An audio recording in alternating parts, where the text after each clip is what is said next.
നമസ്കാരം. ഇന്നത്തെ വിഷയം സിവിൽ പോലീസ് ഓഫീസർ അവരുടെ ശമ്പള സ്കെയിൽ ഏതാണ്, ഗ്രോസ് സാലറി എത്ര കിട്ടും, അതേപോലെ ഡിഡക്ഷൻസ് എന്തൊക്കെയാണ്, അതൊക്കെ കഴിച്ചാലും നമുക്ക് തുടക്കത്തിലുള്ള ഒരു ഉദ്യോഗസ്ഥന് എത്രത്തോളം കയ്യിൽ കിട്ടും. ഇതാണ് നമ്മൾ ഇന്ന് എടുത്തിരിക്കുന്ന ഒരു കണ്ടന്റ്. അപ്പോൾ നമ്മൾ ഈ പറയുന്നത്, ഈ സാലറി ഒക്കെ പറയുന്നത് നമുക്കറിയാം. അതിനു മുമ്പ് ഈ കേരള പോലീസ് കേരള സർക്കാരിൻ്റെ നിയമപാലന ഏജൻസിയാണ് ശരിക്കും ഈ കേരള പോലീസ് എന്ന് പറയുന്നത്. ഇപ്പൊ നമുക്ക് കേരളത്തിൽ 14 റവന്യൂ ജില്ലകൾ ഉണ്ടെങ്കിലും പോലീസിനെ സംബന്ധിച്ചിടത്തോളം 19 പോലീസ് ജില്ലകളാണുള്ളത്. 19 പോലീസ് ജില്ലകൾ. അത് ഭരണ സൗകര്യത്തിനായിട്ട് തിരുവനന്തപുരം, എറണാകുളം, കൊല്ലം, തൃശ്ശൂര്, കോഴിക്കോട് എന്നീ റവന്യൂ ജില്ലകളെ സിറ്റി, റൂറൽ എന്നിങ്ങനെ 2 പോലീസ് ജില്ലകളായിട്ട് വിഭജിച്ചിട്ടുണ്ട്. ഇപ്പൊ കോഴിക്കോട് എടുത്താൽ കോഴിക്കോട് റൂറലും ഉണ്ട്, സിറ്റി ഉണ്ടാവും. അപ്പൊ നമ്മൾ കേട്ടിട്ടുണ്ടാവും city police commissioner, rural SP എന്നൊക്കെ കേട്ടിട്ടുണ്ടാവും. അത് ഈ ജില്ലകളെ, തിരുവനന്തപുരം, എറണാകുളം, കൊല്ലം, തൃശ്ശൂര്, കോഴിക്കോട് എന്നീ റവന്യൂ ജില്ലകളെ രണ്ടായിട്ട്, 2 പോലീസ് ജില്ലകളായിട്ട് വിഭജിച്ചിട്ടുണ്ട്. അത് പോലീസ് ജില്ലകൾ രണ്ടെണ്ണം വരുന്നത്, ഒന്ന് റവന്യൂ എന്നും, ഒന്ന് സിറ്റി എന്നും മറ്റൊന്ന് റൂറൽ എന്ന പേരിലുമാണ്. ആ 2 പോലീസ് ജില്ലകൾ, ആ ജില്ലകളിൽ മാത്രമേ അത്തരത്തിലുള്ള വിഭജനമുള്ളൂ. അതെല്ലാം കൂടി കൂട്ടിയാൽ നമുക്ക് 19 പോലീസ് ജില്ലകളാണ് ഉള്ളത്. അപ്പൊ ഈ പോലീസിന് പൊതുവെ മറ്റുള്ളവരിൽ നിന്നും കുറച്ച് സ്പെഷ്യൽ അലവൻസ്, കൊച്ചു കൊച്ചു സ്പെഷ്യൽ അലവൻസുകൾ കിട്ടുന്നുണ്ട്. അതിൽ യൂണിഫോം അലവൻസ് ഉണ്ട്, അങ്ങനെയുള്ള കുറച്ച് കാര്യങ്ങൾ. അപ്പം നമ്മൾ ശരിക്കും ഈ ക്രൈം ബ്രാഞ്ച്, പിന്നെ അതേപോലെ ഇന്റലിജൻസ് വിങ് എന്നിവയിലെ ഓഫീസർമാർക്കൊന്നും തന്നെ ഡ്യൂട്ടി സമയത്ത് ഈ യൂണിഫോം വേണമെന്നില്ല, വേണ്ട ശരിക്കും. അപ്പോൾ ഇങ്ങനെയൊക്കെ വരുമ്പോൾ ചിലർക്ക് യൂണിഫോമിൻ്റെ ആവശ്യമില്ല, ചിലർക്ക് വേണം. അപ്പോൾ ഇങ്ങനെ പല ഡ്യൂട്ടി ലിങ്ക്ഡ് ആയിട്ടുള്ള പല സ്ഥലത്തും ജോലി ചെയ്യുന്നവർ ഈ പോലീസ്. അത് പേഴ്സണൽ ഗാർഡായിട്ട് ജോലി ചെയ്യുന്നവരുണ്ട്, ഡോഗ് സ്ക്വാഡിൽ വർക്ക് ചെയ്യുന്നവരുണ്ട്, ടെലികമ്മ്യൂണിക്കേഷനിൽ വർക്ക് ചെയ്യുന്നവരുണ്ട്, ടെലികമ്മ്യൂണിക്കേഷൻ യൂണിറ്റിൽ ജോലി ചെയ്യുന്നവരുണ്ട്, ക്രൈം ബ്രാഞ്ചിലുണ്ടാവും, വിജിലൻസിലുണ്ടാവും, ആംഡ് ഫോഴ്സ്, വിവിധ ബറ്റാലിയനുകളിൽ, അങ്ങനെ പല ആ, സ്ഥലങ്ങളിലാണ്. അവിടെയൊക്കെ തന്നെ ഈ ഡ്യൂട്ടി ലിങ്ക്ഡ് ആയിട്ടുള്ള അലവൻസ്, വളരെ ചെറിയ അലവൻസുകളും പോലീസുകാർക്കുണ്ട്. ഡ്യൂട്ടി ലിങ്ക്ഡ് ആയിട്ടുള്ള അലവൻസ് ആണ്. അത് വളരെ സ്മോൾ അമൗണ്ട്സ് ആണ് അതൊക്കെ. ഇപ്പോൾ ഒരു എക്സാമ്പിൾ പറഞ്ഞാൽ smartness allowance, feeding charge, ration money, water and electric charge, ഇതെല്ലാം അതിൽ വരുന്നതാണ്. അപ്പോൾ നമ്മൾ ഇതൊക്കെ കൂടി ഈ പോലീസ് CPOയ്ക്ക്, സിവിൽ പോലീസ് ഓഫീസറിന് ഒരു 800 രൂപയാണ് നമ്മൾ അലവൻസ് ആയിട്ട് ഇവിടെ എടുത്തിട്ടുള്ളത്. അതായത് പോലീസ് സ്പെഷ്യൽ അലവൻസ്. അപ്പോൾ ഈ അലവൻസ് അവർക്ക് ലഭിക്കുന്നതാണ്. എന്നാൽ ഈ അലവൻസിൽ ഓരോ സ്ഥലത്തും ചെറിയ ചെറിയ മാറ്റങ്ങൾ വരാം എന്നതാണ് നമ്മൾ മനസ്സിലാക്കേണ്ട ഒരു കാര്യം. അപ്പോൾ ഇനി നമുക്ക് ഇവരുടെ സ്കെയിലും പേയിലേക്കും ഒക്കെ കടക്കാം. അപ്പോൾ സ്കെയില് എന്ന് പറയുന്നത്, നോക്കുക, സ്കെയിൽ ഈ സ്കെയിൽ ഓഫ് പേ എന്ന് പറയുന്ന CPOയുടെ സ്കെയിൽ ഓഫ് പേ, അതായത് ഒരു സിവിൽ പോലീസ് ഓഫീസർ സർവീസിലേക്ക് കയറുമ്പോൾ അവരുടെ സ്കെയിൽ ഓഫ് പേ എന്ന് പറയുന്നത് 31,100, 66,800 ആണ്. നമ്മളിപ്പോൾ ഇവിടെ എടുത്തിരിക്കുന്ന സാലറി എന്ന് പറയുന്നത് ആദ്യ വർഷത്തെ സാലറിയാണ്. അതും നമ്മൾ തിരിച്ചറിയണം. ഒരു വർഷം കഴിയുമ്പോൾ ഇവരുടെ ഇൻക്രിമെൻ്റ് ഒക്കെ കിട്ടിക്കഴിയുമ്പോൾ ഇത് മാറും. അതല്ല നമ്മൾ എടുത്തിരിക്കുന്നത്, ആദ്യ വർഷത്തെ സാലറി.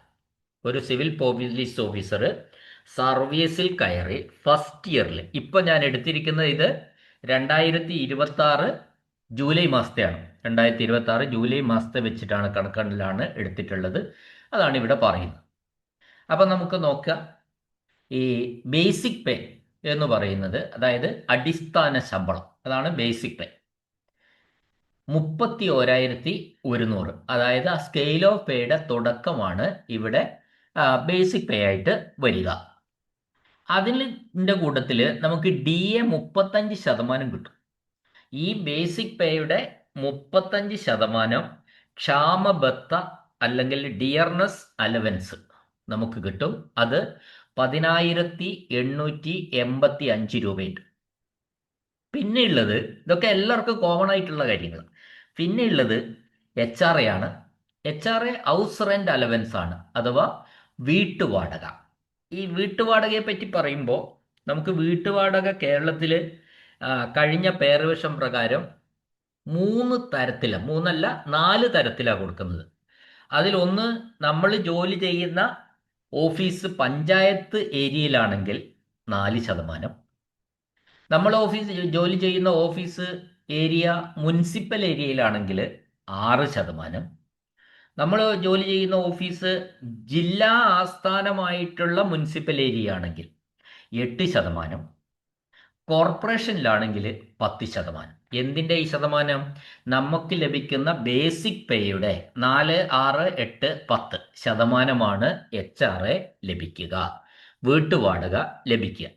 ഇവിടെ ഞാൻ എടുത്തിരിക്കുന്നത് ഒരു പഞ്ചായത്ത് തലത്തിലുള്ള പഞ്ചായത്ത് ഏരിയയിൽ ജോലി ചെയ്യുന്ന ഒരു സിവിൽ പോലീസ് ഓഫീസറുടെ HRA ആണ് ഞാനിവിടെ എടുത്തിട്ടുള്ളത്.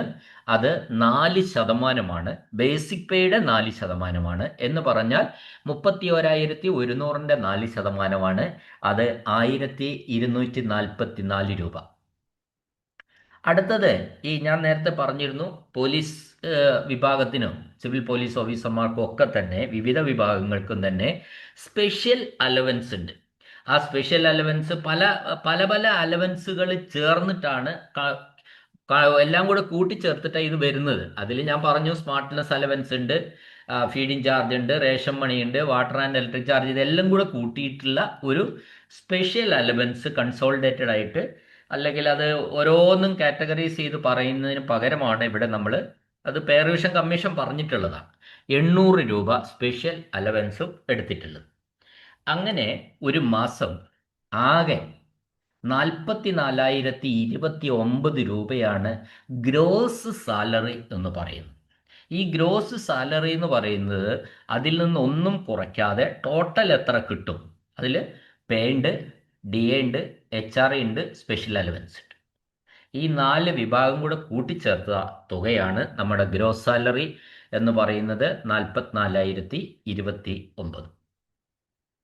ഇനി നമ്മൾ ഇതിലേക്കുള്ള ഡിഡക്ഷൻസിലേക്ക് പോവുകയാണ്. നിർബന്ധമായിട്ടും വേണ്ട കാര്യങ്ങളും മാത്രമാണ് ഞാനിവിടെ പറഞ്ഞിട്ടുള്ളത്. നിർബന്ധമായിട്ടും വേണ്ടത് ഒന്ന് ഗ്രൂപ്പ് ഇൻഷുറൻസ് ആണ്. ഗ്രൂപ്പ് ഇൻഷുറൻസ് എന്ന് പറയുന്നത് നമ്മുടെ ഒരു ഇൻഷുറൻസ് സ്കീമാണ്.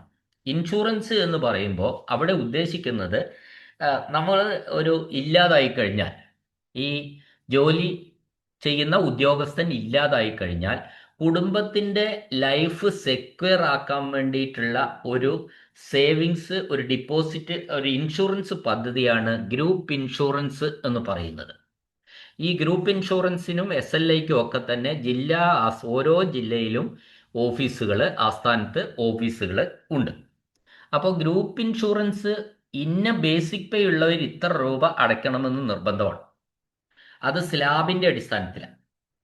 ഇപ്പം 50,200 വരെ ബേസിക് പേ ഉള്ളവർ 800 രൂപയാണ് അടയ്ക്കേണ്ടത് ഗ്രൂപ്പ് ഇൻഷുറൻസ്.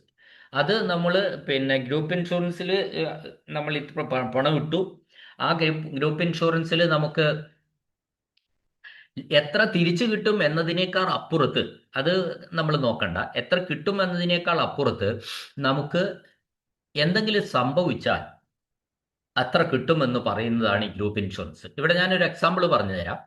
നമ്മൾ 800 രൂപയാണ് അടയ്ക്കുന്നതെങ്കിൽ നമുക്ക് ആ ഉദ്യോഗസ്ഥൻ മരണപ്പെടുകയാണെങ്കിൽ 16 ലക്ഷം രൂപയാണ് അതിൽ കിട്ടുക.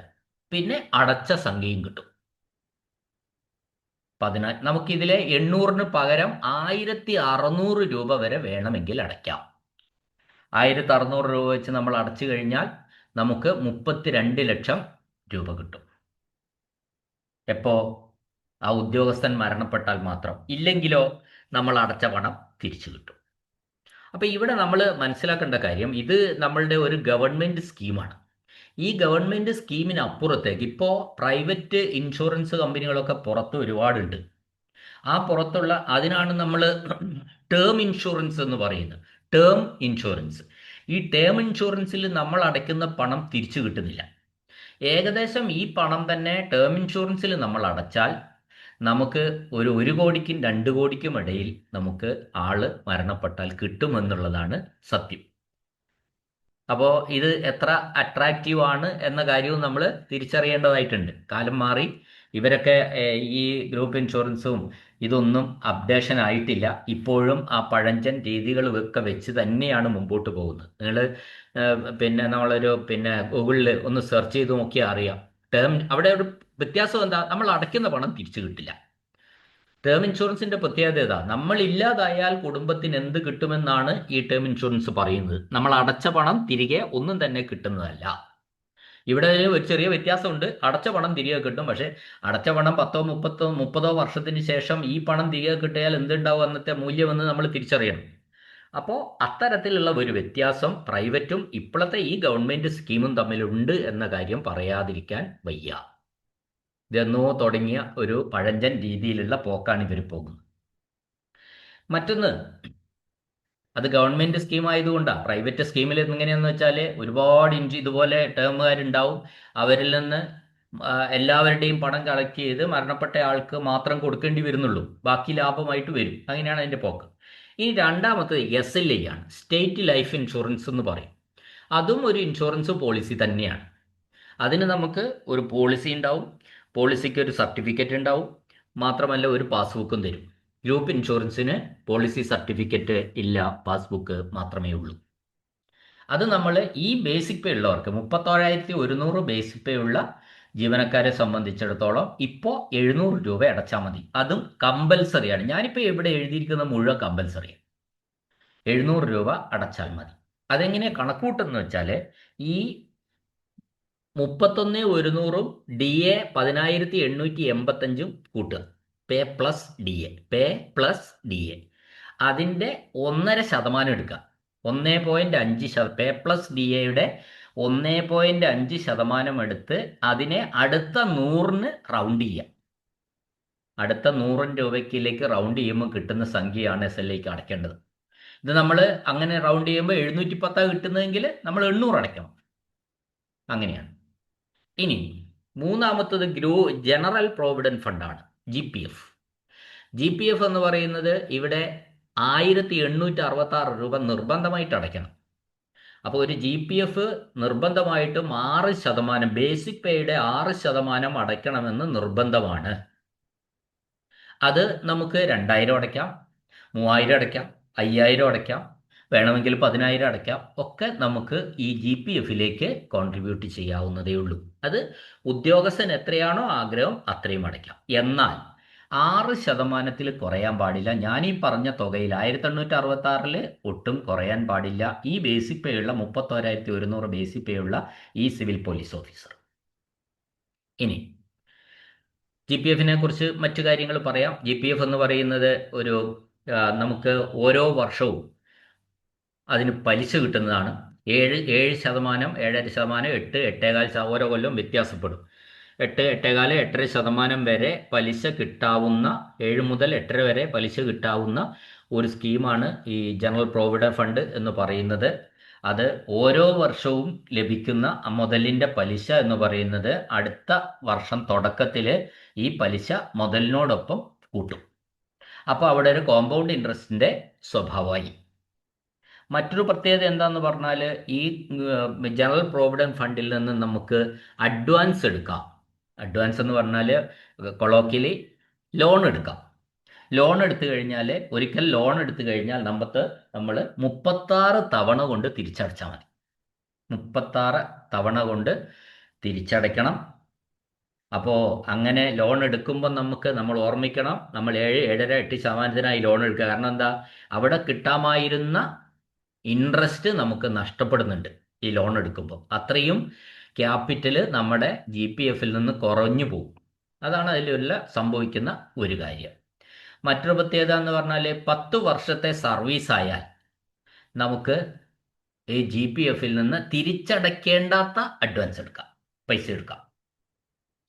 അത് തിരിച്ചടയ്ക്കേണ്ട. അതിന് 10 വർഷത്തെ സർവീസ് വേണം. അല്ലെങ്കിൽ റിട്ടയർ ചെയ്യാൻ 10 വർഷം സർവീസ് ഉള്ള ഒരാളാണെങ്കിൽ GPF-ൽ നിന്ന് നോൺ റീഫണ്ടബിൾ അഡ്വാൻസ് എടുക്കാം, NRA എടുക്കാവുന്നതാണ്.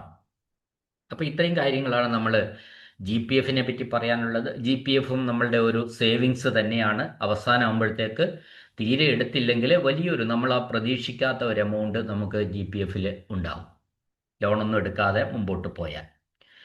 ഇനി മെഡിസപ്പാണ്. മെഡിസപ്പ് എന്ന് പറയുന്നത് 687 രൂപ. അതിന് കാറ്റഗറി ഒന്നുമില്ല. ലാസ്റ്റ് ഗ്രേഡുകാരൻ മുതൽ ഏറ്റവും ഉയർന്ന നിലയിലുള്ള ഉദ്യോഗസ്ഥൻ വരെ മെഡിസപ്പിലേക്ക് 687 രൂപ അടച്ചിരിക്കണം. ആ സംഖ്യയ്ക്കും മാറ്റമില്ല. ഇത് നമ്മുടെ ആരോഗ്യ ഇൻഷുറൻസ് ആണ്. ആരോഗ്യ ഇൻഷുറൻസ് പ്രകാരം 5 ലക്ഷം രൂപ ഒരു വർഷം നമുക്ക് ചികിത്സയ്ക്ക് ലഭിക്കും. ചികിത്സിക്കുകയാണെങ്കിൽ ഹെൽത്ത് ഇൻഷുറൻസ് ആണ്. അപ്പോൾ അതിൽ ജീവനക്കാരെ സംബന്ധിച്ചിടത്തോളം ജീവനക്കാരൻ്റെ കുടുംബ, ഭാര്യ, മക്കളൊക്കെ അതിൽ പെടും. അച്ഛനും അമ്മയും അതിൽ പെടും. പെൻഷൻകാരാണെങ്കിൽ പെൻഷൻകാരൻ്റെ കൂട്ടത്തിൽ ഒരു ഭാര്യ അല്ലെങ്കിൽ ഭർത്താവ് മാത്രവും പെടുന്നതാണ്. ഇതാണ് ആ സ്കീമിൻ്റെ ഒരു പ്രത്യേകത. ഇനി NPS ആണ്.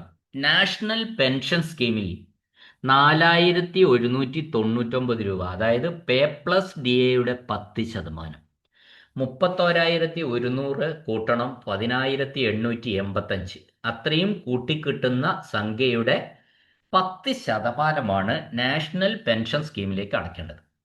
നാഷണൽ പെൻഷൻ സ്കീമിലേക്ക് അടയ്ക്കുമ്പോൾ നമ്മൾ ശ്രദ്ധിക്കേണ്ടത്, നമ്മളെടുത്തുനിന്ന് 4,199 രൂപ പിടിക്കും. അത് ഉപയോഗിച്ചിട്ടാണ് നമ്മൾ റിട്ടയർ ചെയ്ത് കഴിഞ്ഞാൽ നമുക്കതിൽ അന്ന് ബൾക്കായിട്ട് എമൗണ്ട് നമുക്ക് പിൻവലിക്കുകയും ചെയ്യാം.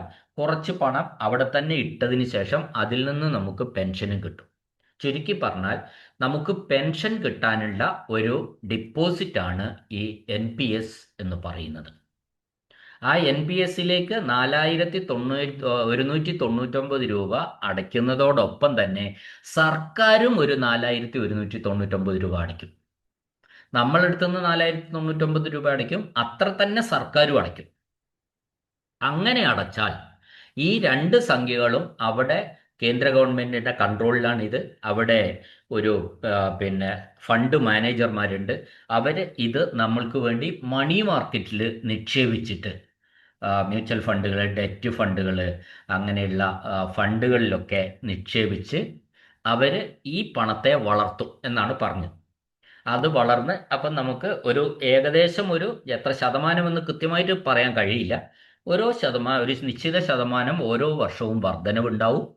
അതിൻ്റെ അങ്ങനെ ക്യുമുലേറ്റ് ചെയ്ത് കോമ്പൗണ്ട് ചെയ്ത ഒരു തുകയാണ് നമുക്ക് അവസാനം ലഭിക്കുക. അപ്പം നമ്മളിവിടെ മനസ്സിലാക്കേണ്ട ഒരു കാര്യം എന്താണെന്ന് വെച്ചാൽ, ഈ NPS-ലുള്ള ജീവനക്കാർക്ക് സർക്കാർ ഇപ്പം 44,029 രൂപയാണ് ശരിക്കും ഇവിടെ ആകെ ശമ്പളം. അതിൻ്റെ കൂട്ടത്തിൽ ഈ 4,199 രൂപ കൂടി ഈ ജീവനക്കാരന് വേണ്ടി സർക്കാർ മുടക്കുന്നുണ്ട് ഓരോ മാസവും. അപ്പോൾ എത്രയായി? 4,199 കൂടി വരുമ്പോൾ ഇത് 228 രൂപയോളം വരും. ഒരു ജീവനക്കാരൻ്റെ ഈ സിവിൽ പോലീസ് ഓഫീസറുടെ കൺസോളിഡേറ്റഡ് സാലറി അല്ലെങ്കിൽ ഗ്രോസ് സാലറി എന്ന് പറയുന്നത് 48,000 ചില്ലറ വരും. ഞാനതവിടെ പ്രത്യേകമായിട്ട് അങ്ങനെ പറയാത്തതാണ്.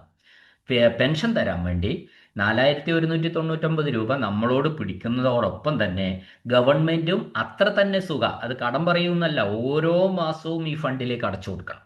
ഇതുവരെയുള്ള എല്ലാവർക്കും അങ്ങനെ അടച്ചു കൊടുത്തിട്ടുണ്ട്. അതാണ് NPS. അപ്പം ഇത്രയും കാര്യങ്ങളാണ് നമ്മൾ നിർബന്ധമായിട്ടും ഒരു ജീവനക്കാരിൽ നിന്ന് പിടിക്കുന്നത്. അതിന് ഡിഡക്ഷൻസ് എന്ന് നമുക്ക് പറയാം. അത് ആകെ 8,252 രൂപയാണ് ഈ ഒരു സിവിൽ പോലീസ് ഓഫീസറിൽ നിന്ന് മിനിമം പിടിക്കുക. നമ്മൾ ഒരു കൊല്ലമൊക്കെ കഴിഞ്ഞാൽ 2 കൊല്ലമൊക്കെ കഴിഞ്ഞ് GPF-ൽ നിന്ന് ലോണൊക്കെ എടുത്ത് തുടങ്ങി കഴിഞ്ഞാൽ ഈ പിടുത്തത്തിൻ്റെ അളവ് പിന്നെയും കൂടും. അപ്പോൾ ചിലർ നമ്മളോട് ഇങ്ങനെ പറയുന്നത് കേൾക്കുന്നുണ്ടാവും, എല്ലാം കഴിച്ച് കയ്യിൽ കിട്ടുന്നത് മാസം ഒന്നിനും തികയില്ല, ഇങ്ങനെയൊക്കെ പലരും പറയുന്നത് നമ്മൾ കേട്ടിട്ടുണ്ടാവും. അപ്പോൾ ഇവിടെ നമുക്ക് GIS-ൽ അധികം നിക്ഷേപിക്കാം, ഇരട്ടി നിക്ഷേപിക്കാം ഈ പറഞ്ഞതിൻ്റെ. SLI ഇതിൽ എത്രയോ കൂടുതൽ വേണേ 1000, 2000, 3000 ഒക്കെ SLI ഇടാം. GPF നമുക്ക് 5000, 10000 ഒക്കെ ഇടാം, അതിനും കുഴപ്പമില്ല. മെഡിസപ്പിൽ ഈ എമൗണ്ട് മാത്രമേ പറ്റുള്ളൂ. NPS-ലും തൽക്കാലം ഇങ്ങനെയുള്ള സ്കീമിൽ ഇത് മാത്രമേ പറ്റുള്ളൂ. അപ്പോൾ 3 വേണമെങ്കിൽ അഡീഷണൽ എമൗണ്ട് നമുക്ക് ഇടാം, ഡിപ്പോസിറ്റ് ചെയ്യാം. അപ്പോൾ ഇതിൻ്റെ അത് കഴിച്ചാൽ, ഈ ഡിഡക്ഷൻസ് കഴിച്ചാൽ നെറ്റ് സാലറി എന്ന് പറയുന്നത് 44,029 കുറയ്ക്കണം 8,252 സമം 35,777 രൂപയാണ് ഒരു സിവിൽ പോലീസ് ഓഫീസർ സർവീസിൽ കയറിയ ഉടൻ അവർക്ക് കയ്യിൽ കിട്ടുന്ന ശമ്പളം. 35,777 രൂപയാണ് ഒരു മാസം കയ്യിൽ കിട്ടുക. അപ്പം ഇവിടെ നമ്മൾ മനസ്സിലാക്കേണ്ട ഒരു കാര്യം, ഇത് ആദ്യത്തെ വർഷം മാത്രമാണ്. രണ്ടാമത്തെ വർഷമാകുമ്പോൾ ഇവരുടെ ഇൻക്രിമെൻ്റ്, ഈ 31,100 വരെ തുടങ്ങിയിട്ടുള്ള ഇൻക്രിമെൻ്റ് എന്ന് പറയുന്നത് 900 രൂപയാണ്. ഒരു വർഷം 900 രൂപ ബേസിക് പേയിൽ വർധനവ് കിട്ടും. അപ്പോൾ അതിനനുസരിച്ച് എവിടെ കിട്ടും? DAയിലും വർധനവ് വരും. 31,100 അടുത്ത വർഷമാകുമ്പോൾ, ഒരു വർഷം കഴിയുമ്പോൾ എന്താവും? 32,000 രൂപയാവും ബേസിക് പേ. അപ്പം 32,000-ൻ്റെ 35% കിട്ടുക. അപ്പോൾ HRAയിലും മാറ്റം വരും. ഇങ്ങനെ അപ്പോൾ ടോട്ടലിലും മാറ്റം വരും. ഈ വലത്ത് സൈഡിലുള്ള കാര്യങ്ങളിൽ ചിലതിൽ മാറ്റം വരാം. അപ്പോൾ ഓരോ വർഷവും ഇവിടെ കിട്ടുന്ന ഈ സിവിൽ പോലീസ് ഓഫീസർ കയറുന്ന സമയത്ത് 900 രൂപയാണ് ഇൻക്രിമെൻ്റ്.